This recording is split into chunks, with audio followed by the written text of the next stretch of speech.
welcome to the second episode of our beautiful podcast, Yet Another Shitty Podcast. And of course, I'm joined by Ali, my Hello. fellow podcaster. This is the first official podcast to be recorded lying down. Even that, I'm not sure this is the first official podcast to be made. We are the ones lying that down. are admitting it. We are the ones that are admitting it. Probably one of the few ones that are admitting it, because there are like millions of podcasts out there, and probably a lot of them have not been even heard by more than like 10 people, so they are not, including ours. Yeah, so like imagine I can only imagine that there's a podcast that there are like 10 people lying down and talking, and they're talking about secrets of the universe that if anyone knew would become like invincible. But since no one is listening, Yeah, that's the tragic part. Yeah. Okay, today we're going to have a guest for our second part, which is going to be the video game Cuphead. But as for the first part, it's going to be us. And I'm sorry if I sound a little distracted, but my cat is, just like walking in my room, wandering in the room, and I'm just anticipating a vocal attack from him at any moment. So, well, that's the price you pay for having cats, and not even the musical kind, the better kind. There are no musical cats. There are. Have you seen cats? No, and I'm not planning on doing it either. Well, you should.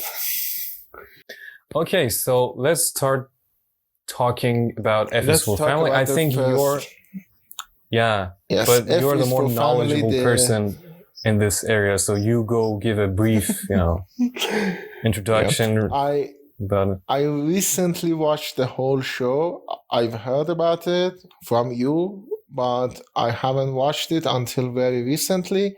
It's developed and created by Bill Burr, the angry Boston comedian, and that's the whole thing. The style is very much like Paradise PD and Big Mouth, the usual adult animated style that is very common. The graphics are common. Nothing, too crazy or out there. It doesn't stand out.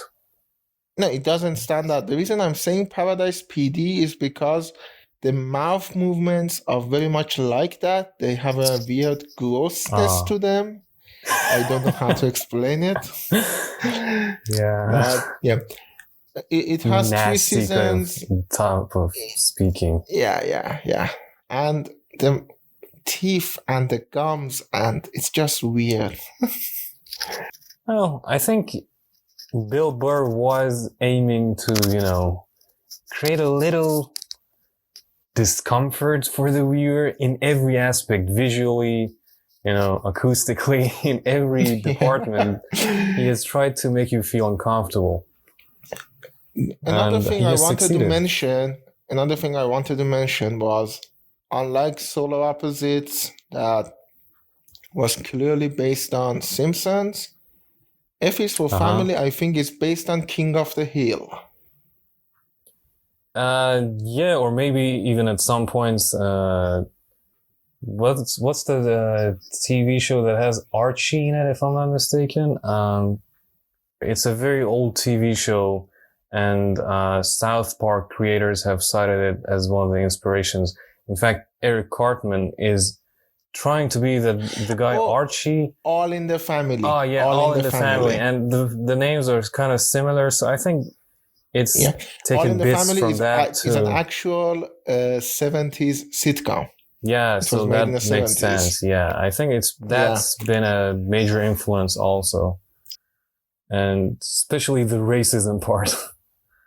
Oh, the racism is out there, but It's set in the 70s, which is weird, and not a lot of TV shows nowadays are set in the 70s. Yeah, And it's the turn of the modern era. And Bill Burr plays this angry father of a family called Frank Murphy. He has a wife, if I remember the name correctly, is Sue. yeah. I think it's short for And Susan, but I'm not sure. I think so. There is the older son, Kevin, then the younger son, Bill, which I think is supposed to be Bill Burr himself because Ginger Yeah, he has and actually said it in interviews. It's not an exact replica of him, but in many ways, it's supposed to be him. yeah, and then the young girl, which I'm gonna feel like an asshole if I don't remember her name, but Maureen, I think. I think so too, and the listeners should know that I'm terrible with names. I mean, I think in the previous episode, I just showed an instance of it by not remembering the name of any of the guys from the show that I had watched like 30 minutes before you started recording. Yeah. Yeah, always. I usually remember them by the name of the voice actor, which is Bill Burr is Frank and Sue is Laura Dern, which is weird because when I think of voice actors, I don't think of Laura Dern or Bill Burr, but they've done an exceptional job, and I mean exceptional. The thing about Bill Burr is that he's not a good actor. Mm-hmm. I mean, we've seen him in Mandalorian, we've seen him in Stand Up Guys, and he's not a good actor, but here, I don't know how, through some magic, I don't even recognize his voice. Well, I do recognize his voice, and but yeah, he's doing a really good job. Maybe he's stage shy, and when there are no cameras aiming at him, he can do a better job. I don't know, but the thing is, I don't think I'm listening to Bill Burr. I'm listening to Frank Murphy. Psychoanalytically speaking, you are listening to his father in a way, which is supposed to be Frank Murphy. Yeah, but the thing is that, I mean, from my short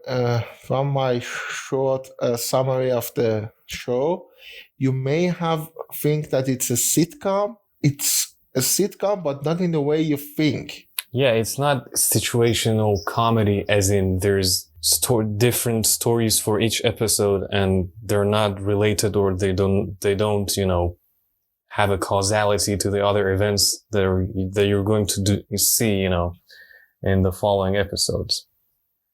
It has a lot of character arcs. It has weird amounts of character development for a animated show created by Bill Burr. Yeah. It's weird. I really didn't think I was going to like it, to be honest. Yeah, because I could only imagine. I mean, I like Bill Burr, but when you think Bill Burr is doing an animated show, my mind went straight to Big Mouth or something like that. That is jokes and jokes and jokes. Stacked on top of each other without any cohesion. Yeah, sort of like an animated version of Seinfeld.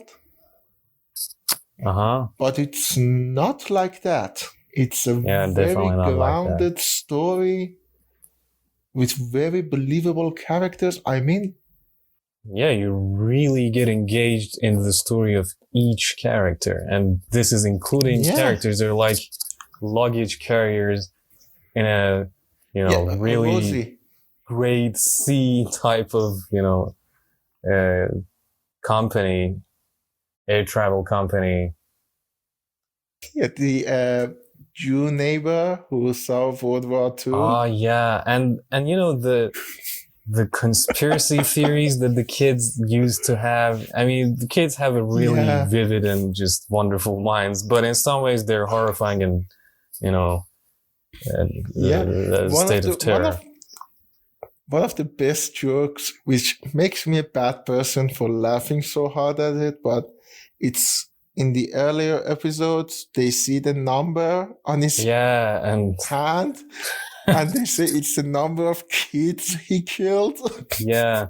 And at first, I thought viewers, if you don't know, when you go to Auschwitz and you were given a number, like a barcode. Yeah, they would tattoo it on your hand, and it's one of the darkest humor things that I loved, and I laughed so hard at it.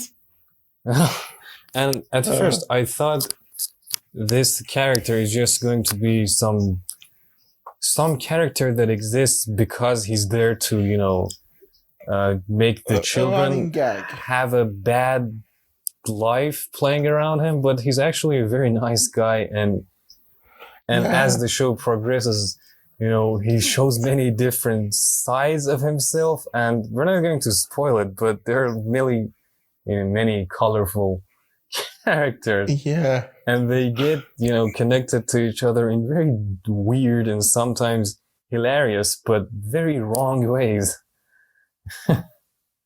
I think you're talking about the pervert neighbor, Goomer. I'm talking about all of them, but Goomer is not just pervert. He's the face of the craziness of the 70s. He's just there to give you the crazy FM radio DJs, you know, MCs, and just the whole... No, not him. Which one was it? That's Vic. Goomer, the guy that is definitely a king of the hill kind of guy. Yeah, he's definitely from the King of the Hill universe. And I'm sorry again, names not my area of expertise. The one you're talking about is Vic, and it's voiced by Sam Rockwell. And he is the face of the 70s. It's how we, as a society, I think, look back at 70s and think, well, there were a bunch of drugged up maniacs who were into new religions and this new thing called meditation. Yeah. And they were loaded. Again, somewhat like Brazil, which Jack Lind is there to remind us what Sam Larry isn't. In F is for Family, Vic is there to remind us what Frank isn't. And the extremely funny thing to me is that this small neighborhood, this small community, we have people of very different backgrounds and very different, you know, class status. I don't know what to say. I mean, Frank is just not doing really good, but this other DJ guy, he's loaded, and I don't know why even he is there. Why does he live there? Probably because it's a weird thing. I've heard it a lot from older people on YouTube, that apparently housing in the 70s was a lot cheaper. So it's possible that someone like Frank with a moderate income have a big house like someone like Vic. Probably, but I don't look at it through an economic lens. I look at it through a psychological lens. I think he's a really lonely guy, and he knows that he kind of needs supervision from other people to not kill himself inadvertently. I mean, not to spoil the story, but remember his girlfriend? Oh, yeah. It's just, his serious girlfriend who, I'm sorry, people, this is a minor spoiler, but his serious girlfriend fucks a 14-year-old boy. Yeah. Okay, so let's talk a little about what this show, what is valuable in this show and what makes it different in a good way from other shows. Try to deconstruct it in a way. Yeah. I mean, the first part of it is definitely character development for me. I mean, there is a huge amount of character development for every minor character, for every major character. Frank isn't just the angry Irish guy that Bill Burr is in his stand-ups. Yeah. He's weirdly deeper than that. Yeah, the character encompasses Bill Burr himself. It defines, not define, it just gives the backstory of the angry guy we always see on stage. Yeah, and I mean, the show in the opening credits just tells you all you need to know about his life. He graduated high school. Yeah, that's a great opening. To Korea. Yeah, he went to the Korean War. And then his girlfriend got pregnant and he had to marry her. Yeah, and he was, aiming high. He wanted to become a pilot. And he was doing the best he could. But then he knocked up a girl. And the girl, by the way, was going to college. She had a bright future. And as we can see, she's a, creative person. She can handle... office jobs. She could have been much bigger. Yeah. The biggest message of this show, I think, is that please, people, use condoms. I don't think that's the biggest message, but okay. Especially since one of the subplots is Smokey puncturing condoms. Yeah. Remember that scene? Yeah. But I wanted to say, in some way, this is like when you watch Breaking Bad in the first season, you know that the Heisenberg is Walter White. Yeah, Walter White is, he had a lot of potential, but life burned him. And then he goes on to, reach the place he deserves to be. In this show, we have two of these people, both Sue and Frank are like that. But the show just shows more realistically that they're never going to reach that place. They're just... that's where they are, and that's where they're going to be for the rest of their lives. And what do they do in return? Frank crushes his son's dreams of becoming a rock star. Yeah. Because if I can't be a pilot, who says you can be a rock star? Yeah, and in a very, Freudian slip in a part of the movie, he tells him you can never become a pilot. And he just realizes that he's talking to himself, not to his child. Yeah. Who is in some ways a big idiot, but a lovely idiot. I mean, Kevin is a lovely character. It's the 70s.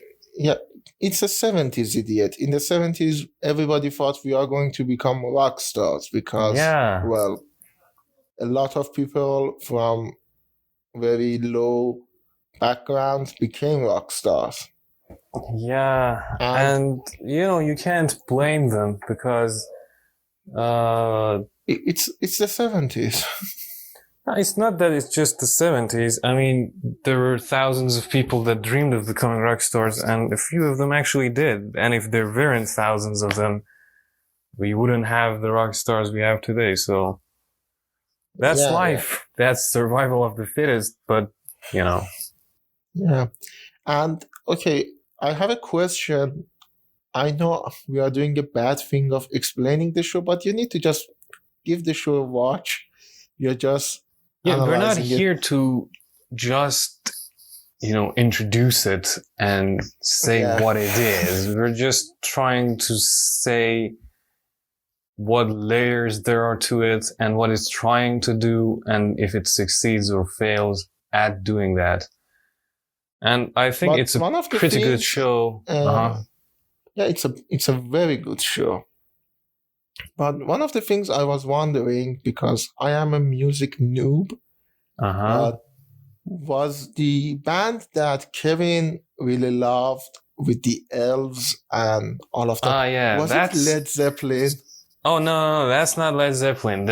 Actually, I wrote something about these prog rock bands in the 70s and late 60s and up until 80s, mid 80s. There was this craze in prog rock bands, and one of the greatest bands there was in they were called concept albums. So we have like 2112 by Rush, a Canadian progressive rock band. Oh, and it has like a 20-minute track. And there were a lot of bands that were, trying to bring fantasy and sci-fi stories to their lyrics. Like we had a craze in 70s, board games, like sci-fi movies, sci-fi shows. David Bowie. Yeah, it was an obsession. Yeah, I know. It was an obsession in every different facet of, culture and society towards science fiction, fantasy. We had, a sudden interest in books that, like Lord of the Rings. It was D&D came out in 70s. D&D came out in 70s. Yeah, exactly. Dungeons and Dragons. Yeah, and the movie starring the board Jeremy game, Irons, not the role-playing board game. So, that's him. I thought it was Led Zeppelin because Led Zeppelin had a few songs that were taken from Tolkien. So, yeah, of course, Led Zeppelin also was influenced, but I think they were just making fun of the whole, prog rock concept album thing. Of those days. Who were the band that, when they fire Kevin, they become a different kind of rock band? I think that's like a descent in his eyes into like glam rock, hair rock kind of bands that just were overly sexualizing. Talking about sex. Yeah. Yeah. The British band was definitely Clash, right? They were punk rock. Yeah, they were not, it's just trying to be, You know what song I mean? They get Lick My Pickle. Yeah. There are a lot of crazy songs like that. Even Led Zeppelin, in all its glory, has like Squeeze My Lemon, which is, come on, it's just... It's stupid to the bone. Yeah. And talking of bones, the opening credits is a song from the band Redbone. And I think they were Native Americans. Come and Get Your Love. Yeah, and even that is just overly sexual. The song, I think, is also the credit of Guardians of the Galaxy, Volume 1. Probably. Because the Guardians of the Galaxy has a lot of great 70s, 80s, 60s music too. No, Come and Get Your Love is definitely in... it's in Guardians of the Galaxy 1. too. Yeah, you're right. But I just wanted to make that connection because that's where I knew this song from. Oh. Yeah. I was gonna go on to say that this show exhibits... It's a museum, a living museum of the 70s. You have smoking indoors. Yeah. And as you put it, let me ask you to say it again. Bill Burr wants to show that in the 70s you could do what? You could hit your children and smoke indoors. Yeah. And you could be racist as the brand of an air travel company was racism. There's Native Americans. Yeah, Mohican airplanes. Yeah, it was just terrible. And which I think is making fun of the what's the team that South Park makes fun of? Redskins. Yeah. No, I don't think they're trying to make fun of a particular thing. If you look at the companies and the brandings of the 70s, it's very commonplace and it's disturbing. These days, you're looking at them and you're like, how the hell was something like that even legal, let alone, Yeah, common practice? practiced. Yeah. Yeah, I mean, and there is this weird thing. There is this TV show called Lugger, which I Yeah. think is making fun of Charles Branson. This part, it's your area. I don't know. Yeah, because Charles Branson was a huge star in the early 70s and the 60s. He was an action man. But from the late 70s and into the 80s, he became sort of like this old fat man. It could have been John Wayne too, but yeah, and I mean, the lines, there are a the lot. punch, the whole show. Yeah. It's like they had a few punchlines and they made the show around the punchlines. Yeah, which is not uncommon. Yeah. A lot of 70s shows were like yeah, that. That's exactly the truth. A man got to do what a man does. Yeah, and Bill just, I said Bill, I meant Frank. Oh, interchangeable names. Yeah. Frank loves the guy. I mean, you should be a true idiot to love a show like that. I mean, to be honest, look at it with such awe and excitement. Yeah, I want to talk about this too. I mean, for people in our time, 80s seems to be the golden era for some reason. People love 80s. Yeah. Even though I don't know why. I mean, why? Amongst the music fans, 80s is not that big a deal. I mean, 80s was just this.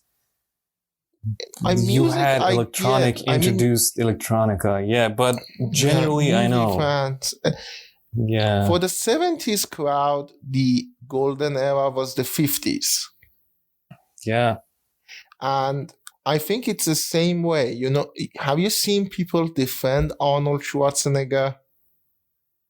Thankfully, I have not. They really love Arnold because they spend a long... What about Sylvester Stallone? Yeah, or Sylvester Stallone. That they are not willing to accept that these action heroes of the past are now old, fat men. And if you go back to the movies you enjoyed and loved as, teenagers and children back then, you're going to be like, is this acting in any way? Yeah. And it's the same thing for Frank, because if you notice, I don't know if you did, but in the flashbacks to the 50s, there is a poster on the wall of a movie, and it stars Rex Harrison. No, not Rex Harrison. The name they given the guy who played Colt Luger. He's in a Western. Yeah. So it's the same phenomena. I think what Bill Burr at least trying to do was, there is a lot of talk that people nowadays are very nostalgic about the past, and it seems to be a thing of now. But Bill Burr was like, no, it's not now. It happened then too, but now it's amplified. Yeah, definitely. And we are always nostalgic for the past. There are a lot of people in the 90s who were nostalgic for the 70s. Rightly so. I mean, the 60s was a great time, and people in the 70s, as you once put it, were nostalgic about 10 years ago. That's not something you see today. You're not nostalgic about 2010s. Yeah. You're like, I'm happy that the 2010 me is dead in history. I'm never going to see that asshole again. Yeah. I mean, the second half of 2010 has Donald Trump as president. Yeah, that's the least of the problems. And even if you go, further back in 2000s, early 2000s. Yeah, early 2000s. wasn't a very The only good time good either. thing to be nostalgic about the new millennia is the advancements in video games. Other than that, in every possible way, we have regressed. Humanity has regressed in every way except for video games. They are I mean, No, imagine the going start of places. the new millennia was 9/11. Off to a great start. And speaking of video games, I think we have talked enough about F is for F is family. for Family. Let's just Yeah, recap. It's a great show, great highly character recommended. Yeah, Highly recommended. development, Yeah, and it's even if funny. even if you don't like Bill Burr, that's the thing, because I liked Bill Burr, so I went into it just liking Actually, Bill Burr. I kind of disliked him, to be perfectly honest, before this show. I was like, why is this man always angry? But after the show, I'm a fan. Realize why. Yeah. So even if you don't like Bill Burr's comedy, definitely give this show a watch, because it's not directly influenced. It's influenced, but it's not Seinfeld. It's what I'm trying to say. Yeah. But let's move to our second part. Yeah. Which is Cuphead. And we're going to have a guest for this part. It's my close friend, long friend, from the days of university. And I think it would be best if he introduced himself. Hi guys. So I'm Soheil. I don't know what you mean by long friend, but yeah, we know each other for a long time. Long-time friend, long-term friend, long-term relationship and friendship. Yeah. Not relationship, I mean, if it wasn't a relationship, how do you know he's a long friend? By long, I meant long-time friend. I have difficulty speaking in a second language, so yeah. Yeah, and he's a gamer like me. Ali is kind of a gamer, but he's a bigger cinephile than he's a gamer. But me and Soheil, we're big time gamers. We're long gamers. Yeah. And but there's this one game that all three of us have played, and I think all three of us can agree that is one of the hardest games to have been released in the past few years. Before we start though, how long have you played? How many hours? Probably 6 hours. I'm not sure. 6-7 hours. And Soheil, how many hours have you played?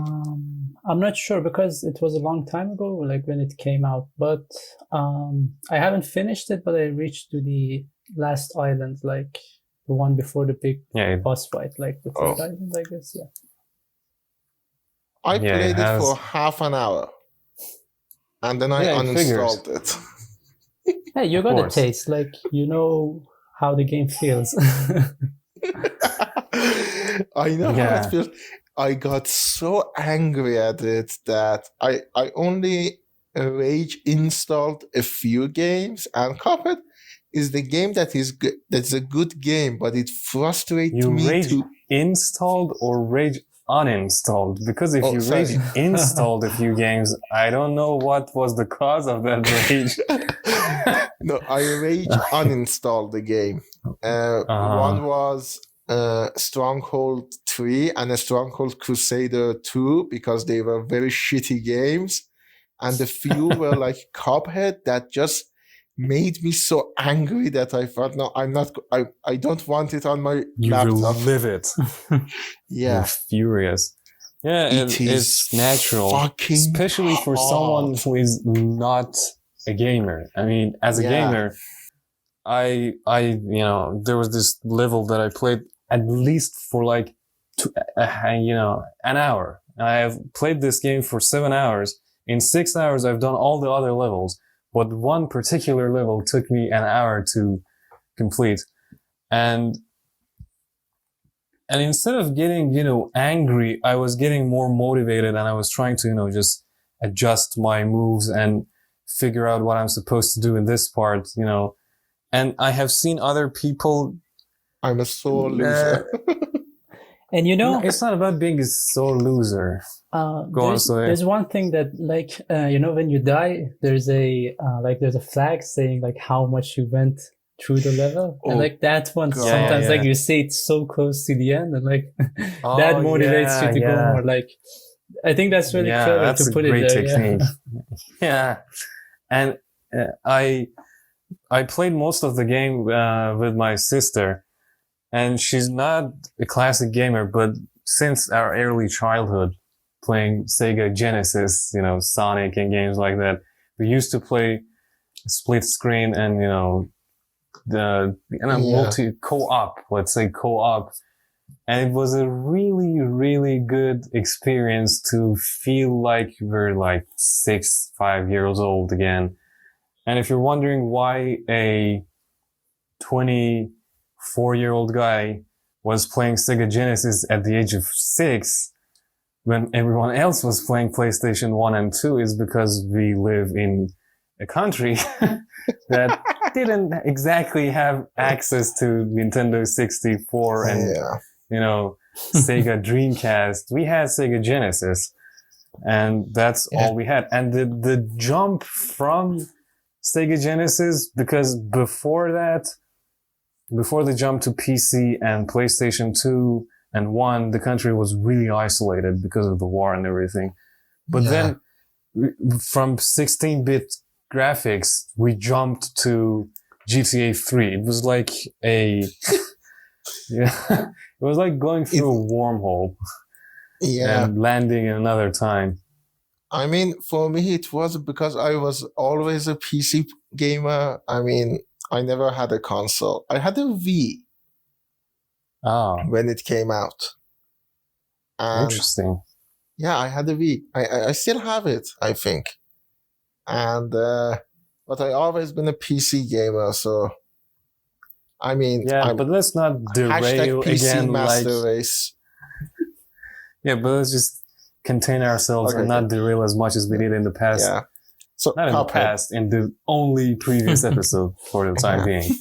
Yeah, let's talk about Cuphead.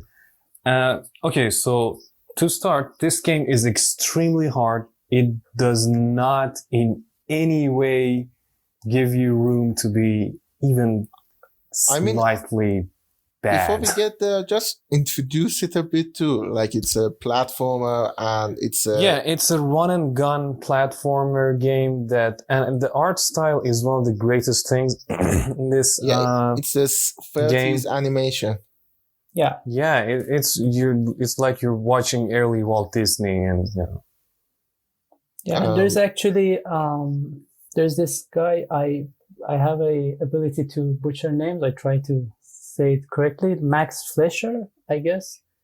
He's the guy who Max Fleischer, so you're free to he's the guy who created butcher. Popeyes and like Superman.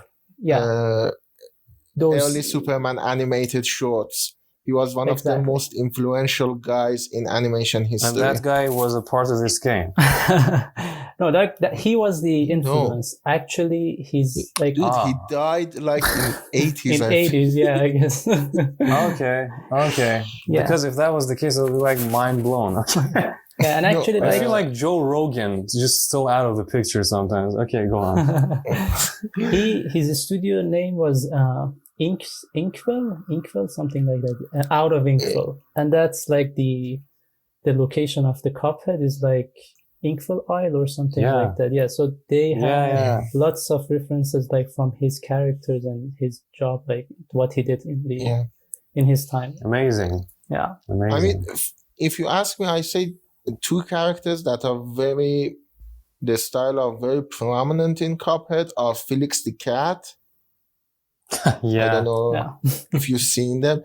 And the early Walt Disney animations like Skeleton Dance, and not the Mickey Mouse ones, the experimental ones. Exactly when I was playing Sega Genesis, we had VHS, VCRs. And I had a few VHSs that, had collections of really, really old cartoons, 40s, 50s.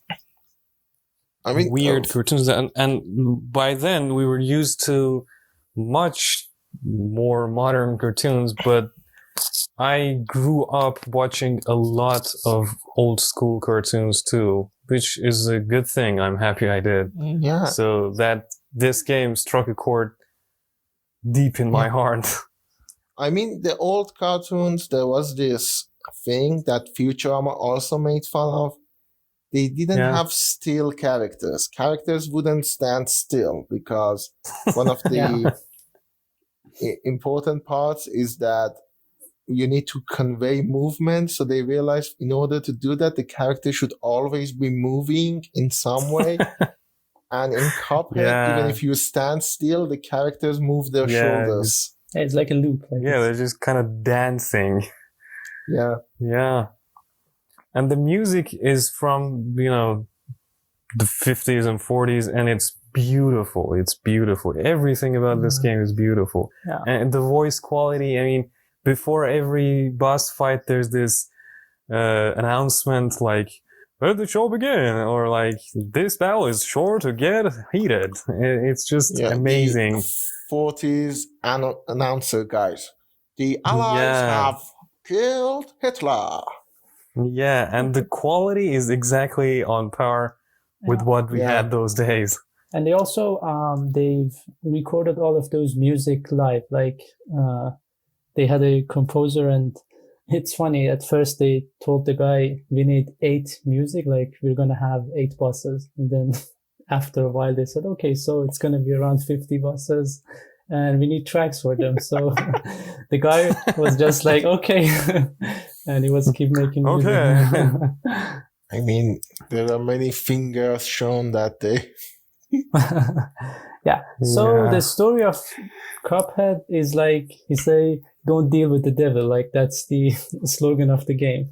So there are these two characters. The naive idiots. Yeah, the red guy is Cuphead, and then the blue guy, Mugman. These two make a deal with the devil, and then they say, like, they're gonna steal a bunch of souls, like, from all the bosses, so they can repay the guy. Yeah, and the game has two difficulty levels. Simple, regular for the beginning, and I didn't manage to finish the game yet because I haven't beaten all the bosses on the regular difficulty level, because if you beat the bosses on simple difficulty, you can progress, but at the very end of the game, to beat the boss, to beat the final boss, devil, it says you need all the souls, all the contracts, and you get the contracts when you finish the boss levels on regular difficulty. And when you end it, there's a hard. And the regular difficulty, actually adds, each difficulty adds a few stages. It's like when you play it on the new difficulty, the game becomes more. It's interesting in that way. And to not, derail, but it's just so good that they didn't do that, like pay us for a DLC in order to give you like a new difficulty. I think even EA wouldn't do that. That's too low. That's too low. Wanna bet? So far. We're gonna get there, but not yet. Bethesda. We're not there Look yet. at Bethesda. And still, Cuphead, again, I played it single player. I played it alone, which meant if I lost, I couldn't yell at the other guy that you made us lose. I didn't do that. Me and my sister, we would just laugh our asses off. In a level that we lost for like 40 minutes, the more we lost, the more we laughed. At some point, we were literally rolling on the floor. They're like, what the fuck are we even doing? And when we do get angry, when we did get angry at there's this boss, in the candy part of the game. I don't know the names, of course. I'm not good with the names. But it has like 3 phases on the simple mode. And there's just like different sweets and, pastries. And it was a really difficult level, and I started insulting the characters with, colorful names, and the insulting itself had become extremely, comedic, and we were laughing at the things I had to, use to just channel my anger. Yeah, so I think when you're playing it with another person, you might think it'll get dirty, but actually it relieves you of a lot of the stress. But when you're playing it single player, you blame yourself more. You're like, oh my god, fuck this game. How is this even possible?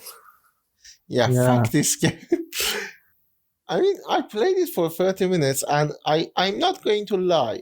I didn't uninstall it because I thought it was a bad game. I uninstalled it because I wanted to beat it so bad, and I couldn't. I couldn't go past level 2. Yeah, there's actually there's this funny video before the game came out. They invited a bunch of media, gaming journalists to play the game, and there is this part in the training that you have to jump off a platform and then do a dash to reach the next part. And then there's one of these famous journalists is stuck on that part for 10 minutes. He cannot pass even the tutorial to play the actual game. Yes. Damn. Yeah, but there was this other game that I had actually played with Soheil. And it's called Super Meatboy, is it? Or just Meatboy? Yeah, Super Meatboy. Oh, Super Meatboy. I played that game, too. I can attest to the difficulty of that game. And that game does make you furious. I mean, unlike Cuphead that through gorgeous and childish graphics and beautiful voices, helps you ease off a little. Super Meat Boy, bloody graphics, extremely hard, and this game just does not have any mercy. It does not have mercy on your soul. It butchers you. And I think there are differences because Cuphead, when you die, there is still you have a few lives and then you play for a bit. But in Super Meat Boy, in 1 minute you die 5 times, and then your blood splashes through the level. After half an hour, if you're stuck, the whole level is red. You died every single painted red. Yeah. And the thing about it's zero tolerance. Think Super Meat Boy is a fair game. It was designed to be annoying and frustrating. I don't think Cuphead was that. This is the thing about side-scroller games. They're really hard. They're extremely hard to learn, and even harder to master. But they're not unfair. I mean, when I started Cuphead, I was stuck at the first boss, the carrot thing. And I was like, how is this game gonna get even harder than this? And then 2 days later, I was at the final boss. And when I went back to the first levels that I couldn't, finish on simple level, I was doing them on the regular difficulty much easier. And I was like, this shows that I have, my skill has improved a lot.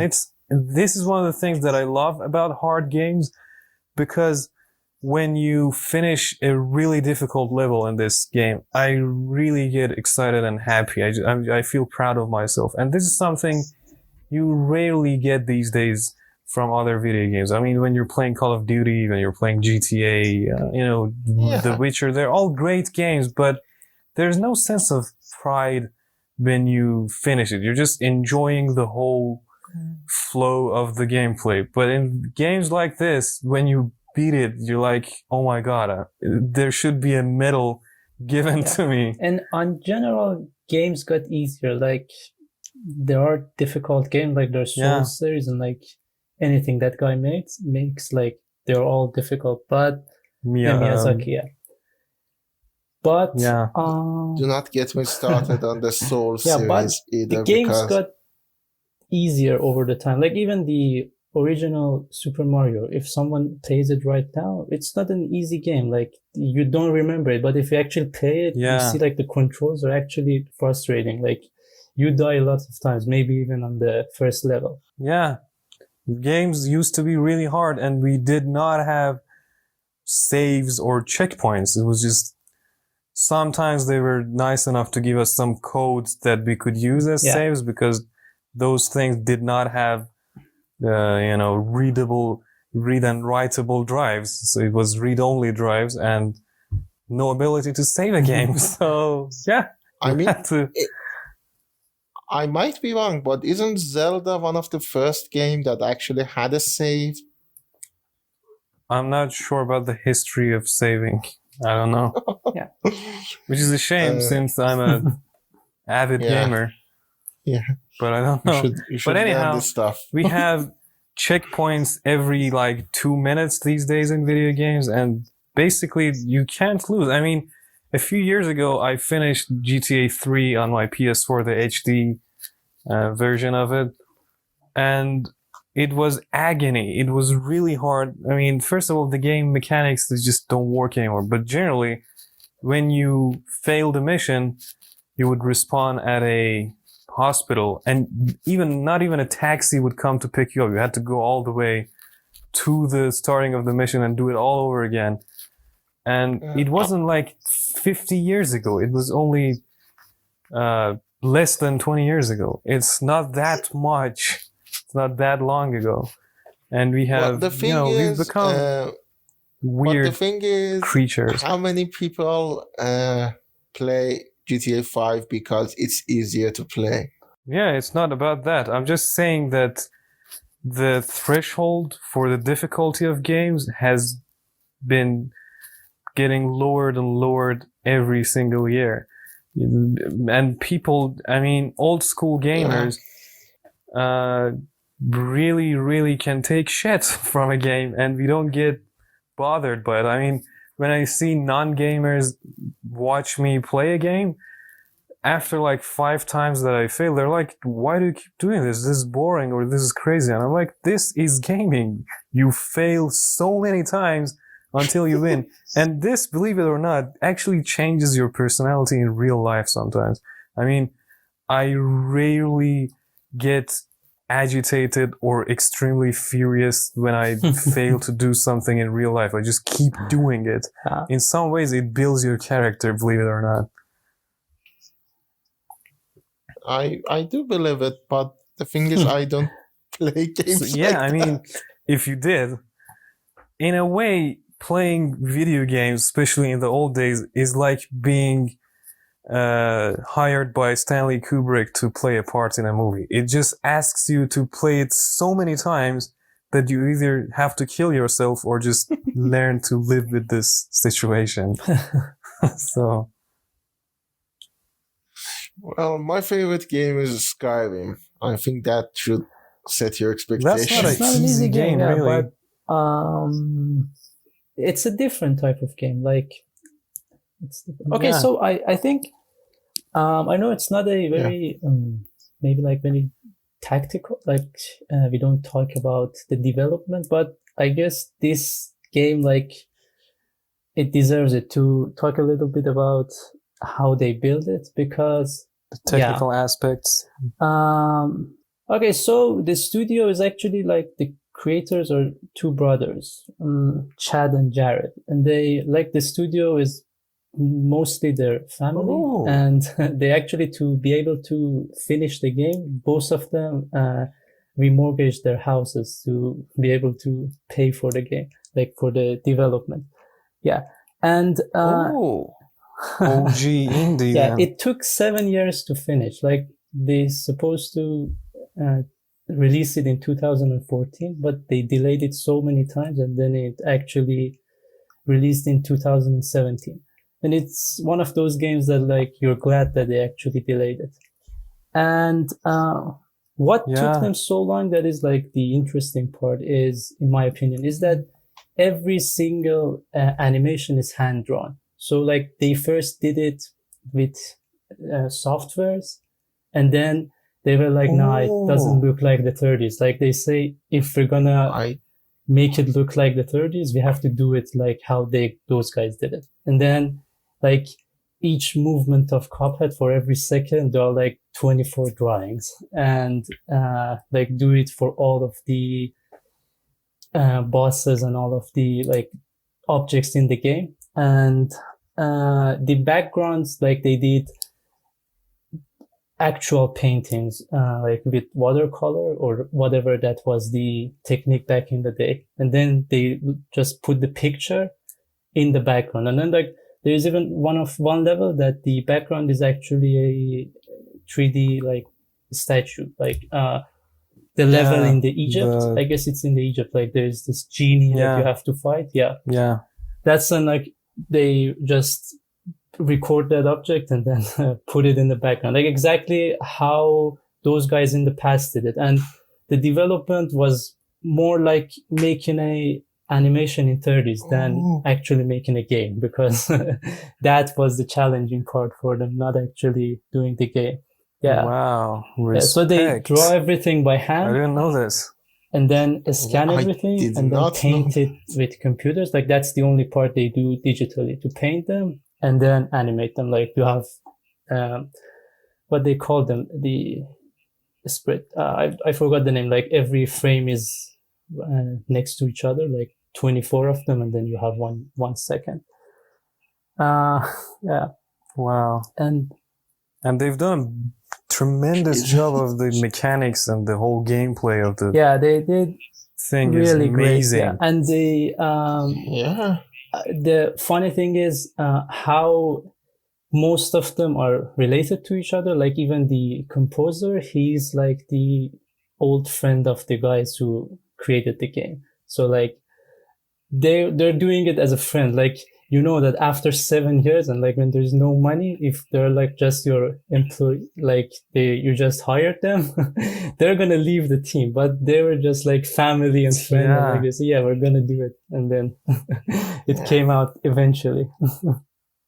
And the game did great. I would have personally torn my employer apart if he told me to go from 8 soundtracks to 50. But the game did great. Like they sold 1 million copies, I guess, in the first month or something, and then they just keep selling. And it's definitely they deserved it's it. not even available on the PlayStation. I don't know if it's now or it's not even now. No, it's still not on PlayStation. It's on Switch, but not on PlayStation. Yeah, because it was one of those games that came with the Xbox indie platform. Which is weird. Like ID Xbox, I guess the name is.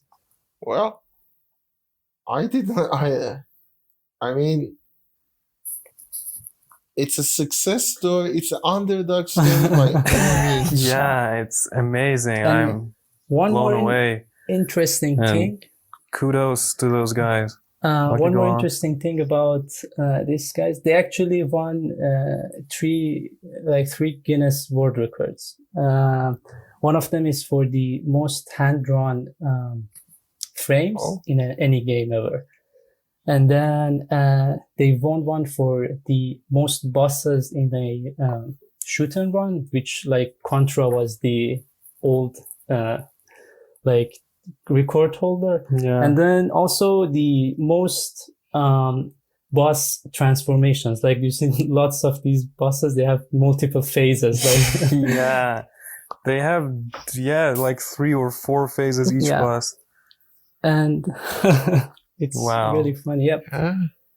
And there are so many references to lots of different things in the actual bosses. Like there's this one boss which I really like. It's in the last stage, so maybe I don't think Ali reached there, but it's this robot. Did not. Dr. Carl's robot, something like that. It's one of in the third island. And it's a mix up between like, it looks like Bender, it looks like the Iron Giant, it looks like the robot from the Wizard of the Oz. And then when the Doctor itself comes out, it looks like the Bowser, the vehicle that he sits in. It looks like that bowl that Bowser moves in, like in the Mario games. There are so many things like that, yeah. Yeah, I picked a few one of those myself. I was like, this genius, Yeah, design. and then there is this mermaid boss, which looks like Betty Boop a lot. And it's obviously they referenced that from that, Yeah. Yeah. Yeah, plenty of references to new and old things. Yeah, I mean, why not? You're effectively doing a postmodernist thing. You are taking a style from less than a century ago, but 80 years ago, and bringing it, mixing it with a medium that is very modern video game. Which, if you consider video games art, which I do, it's even younger than cinema, and cinema isn't that old either. Very young medium. And yeah, it's a mixture of both, and they've done an excellent job of that. I mean, it's one of those things. You have a certain vision, and you do anything in your power to reach it. Passion, true passion project. It's just, and not passion project in the negative sense. In every possible positive sense of the word. I mean, one of the things also is that a lot of people have passion, or they have an idea, but they don't have the determination, or, to be honest, they are too lazy to go with it 100%. Yeah, I just wanted to say something, it's not even, maybe not related directly. I was very curious to know why they used that character, like where that thing came from. Like the Cuphead is like weird character. Why do you have something like that? And there was this one website saying that they got it from an old Japanese animation, and the name is Evil Mickey Attacks Japan. And it's like a pre-World War II propaganda animation. And like one of the characters actually looks like the Cuphead. So maybe that's the reference, because it's also in the 30s. But that animation is very funny. Like search it on YouTube. There's this giant Mickey Mouse, and like he attacks Japan, and like there's armies.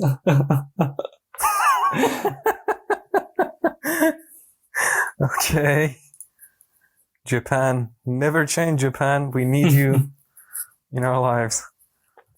Okay, so this was great. This was a great talk, and we learned a lot from Soheil, actually. I personally did. And I have to check out, what was the first video game that employed a saving mechanism? That was an interesting thing that was brought up. So check out Cuphead, and respect and credit to OG Passion Project duo, and hope you enjoyed this, and hopefully we will see you again.